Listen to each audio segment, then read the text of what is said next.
بسم اللہ الرحمن الرحیم والصلاة والسلام علی اشرف الانبیاء والمرسلین۔ آج ایک قصہ بتانے جا رہا ہوں علی بن ابی طالب کی بہادری کا اور اللہ تعالیٰ پہ توکل کرنے کا انجام اور حضور صلی اللہ علیہ وسلم کی دعاؤں کا نتیجہ۔ مشرکین مکہ المکرمہ نے ارد گرد کے قبائل کو جمع کر کے مدینہ النبویہ پر حملے کا منصوبہ بنایا۔ بہت بڑی تعداد کے ساتھ مدینے کی طرف چل پڑے۔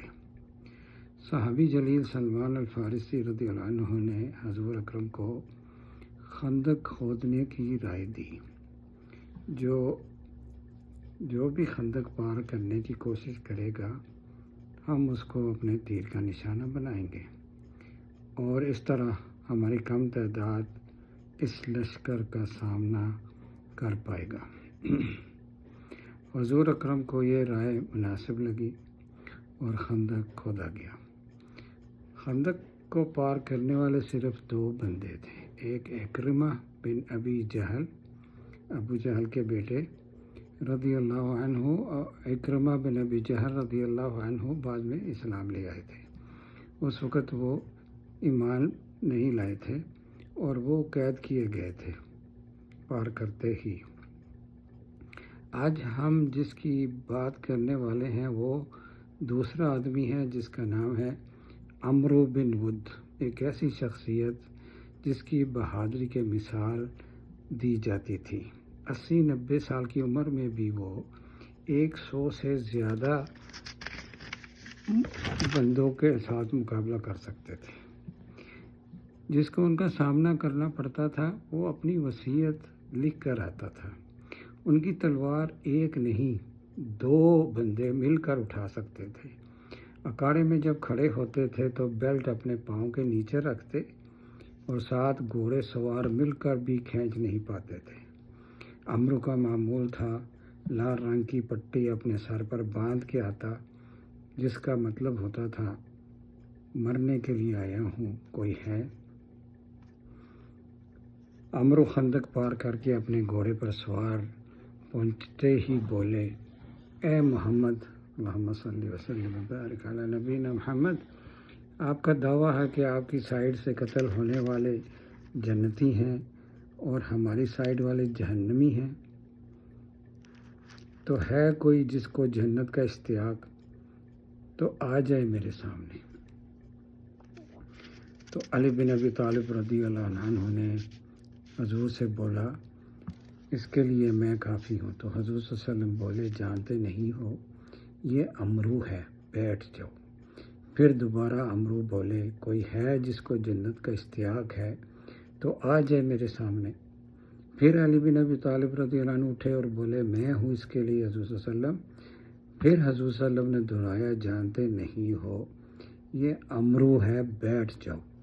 تو عمرو نے پھر تیسری دفعہ پکارا، کوئی ہے جس کو جنت کا اشتیاق ہے تو آ جائے میرے سامنے، اور چند اشعار بولے جن کا مطلب یا معنی کچھ اس طرح ہے، بیٹھ گئی آواز میری پکارتے پکارتے، ہے کوئی میرے جیسا بہادر، یہی انداز ہے ہر جنگ میں میرا، یہی انداز ہے ہر جنگ میں میرا، بہادری ہے اصل مردوں کی فطرت۔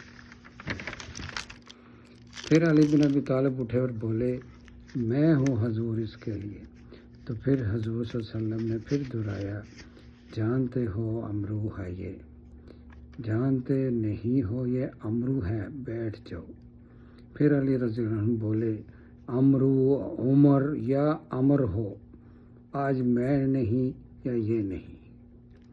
اب حضور صلی اللہ علیہ وسلم کو علی رضی اللہ عنہ کا جوش اور غصہ دے کر بولے، جاؤ اللہ کی برکت اور توکل کے ساتھ۔ اور حضور صلی اللہ علیہ وسلم نے اپنا بردہ اتارا اور علی رضی اللہ عنہ کو پہنایا اور اپنی تلوار دی، اور حضور صلی اللہ علیہ وسلم نے ان کو روانہ کیا۔ روانہ کرتے ہی حضور صلی اللہ علیہ وسلم نے اپنے ہاتھ دعا کے لیے اٹھائے اور بولے، اے اللہ تعالیٰ، جنگ احد میں آپ نے میرے چچا حمزہ کو لے لیا آج مجھ سے علی کو نہ لینا۔ اور حضور کی گال پر آنسو گر گئے۔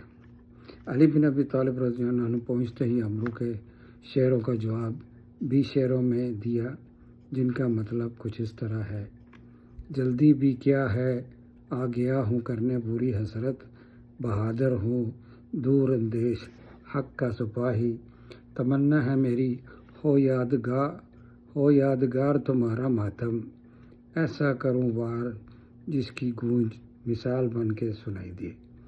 پھر عمرو بولا، چھوٹے بچے کو بھیج دیا؟ تو علی بولے، بے شک میں ان کے مقام تک نہیں ہوں، لیکن میں تمہارے لیے کافی ہوں۔ عمرو بولے، تمہاری شکل جانی پہچانی لگتی ہے، اپنا تعارف کراؤ۔ علی بن ابی طالب رضی اللہ عنہ بولے، میں علی بن ابی طالب ہوں۔ عمرو بولے، ابی طالب عبد المطلب کے برخوردار؟ جب میں تمہارے والد کا قریبی دوست تھا، میں تمہارے والد کو قبر میں تمہارے قتل کا دکھ نہیں دینا چاہتا۔ تو علی رضی اللہ عنہ بولے، لیکن میں تمہارے والد کو نہیں جانتا، اور میں تمہارے والد کو اس کی قبر میں دکھ دینا چاہتا ہوں۔ عمرو نہیں چاہتے تھے کہ علی کا مقابلہ کریں۔ اس کی وجہ تو یہ تھی کہ علی بن ابی طالب کا والد اس کا دوست تھا، اور دوسری وجہ علی بن ابی طالب رضی اللہ عنہ کی کم عمر تھی۔ اس وقت علی بن ابی طالب کی عمر 27 یا 28 سال ہوگی۔ علی بن ابی طالب کا اصرار تھا مقابلہ کرنے کو۔ عمرو کی طبیعت سے واقف تھے۔ عمرو کو اگر 2 یا 3 چیزوں کا اختیار دیا جائے تو وہ ایک ضرور چن لیتا تھا۔ تو علی بن ابی طالب رضی اللہ عنہ نے بولے، میں آپ کو 3 اختیار دیتا ہوں۔ عمرو بولا، بولو۔ پہلا، علی بن ابی طالب بولے، پہلا یہ کہ آپ کلمہ پڑھ لو، لا الہ الا اللہ محمد رسول اللہ، جس کا جواب عمرو کا کچھ اس طرح تھا، میرا سر اگر جہنم کی وادیوں میں بھی پھینکا جائے تو میں کبھی نہ بولوں۔ دوسرا بتاؤ؟ تو علی بن ابی طالب رضی اللہ عنہ بولے، واپس چلے جاؤ۔ عمرو بولا، عمرو اور واپس؟ ایسا ہو ہی نہیں سکتا۔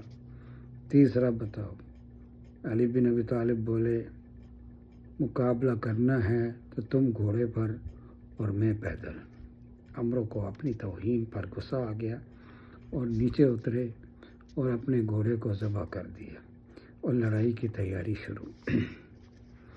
دونوں کی آپس میں تلواریں ٹکرائیں اور میدان میں دونوں تیزی اور بہادری کے ساتھ لڑنا شروع کر دیا۔ مٹی گرد اڑنی شروع ہو گئی، دونوں نظروں سے غائب۔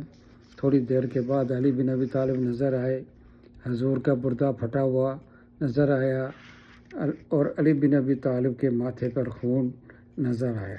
مٹی اور غبار میں دوبارہ غائب ہو گئے۔ اتنے میں ایسی چیخ سنائی دی، مدینے والوں نے سنی ہوگی اور دل تھام لیا۔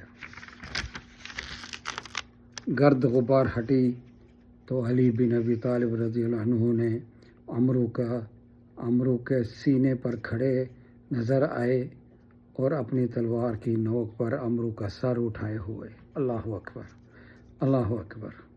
حضور صلی اللہ علیہ وسلم نے علی بن ابی طالب کو بلایا اور بولے، علی تم نے کیسے قتل کیا؟ علی بن ابی طالب بولے، کہنے لگے، شیطان نے آ کر میرے دل میں اس کی بہادری کے قصے شروع کیے، اور میں نے اللہ پر توکل اور اللہ کی عظمت کو سامنے رکھتے ہوئے وار کیا۔ اور پھر شعر بولے جس کا مطلب کچھ اس طرح ہے، پتھروں کی عبادت کی اپنی کم عقلی سے، اور میں نے رب محمد کی اپنی درست سوچ سے۔ تو یہ تھی علی بن ابی طالب کی بہادری اور توکل رب کائنات پر، اور دعا کا نتیجہ، حضور صلی اللہ علیہ وسلم کی دعا کا نتیجہ۔ مدعی لاکھ برا چاہے تو کیا ہوتا ہے، وہی ہوتا ہے جو منظور خدا ہوتا ہے۔ وآخر دعوانا الحمدللہ رب العالمین۔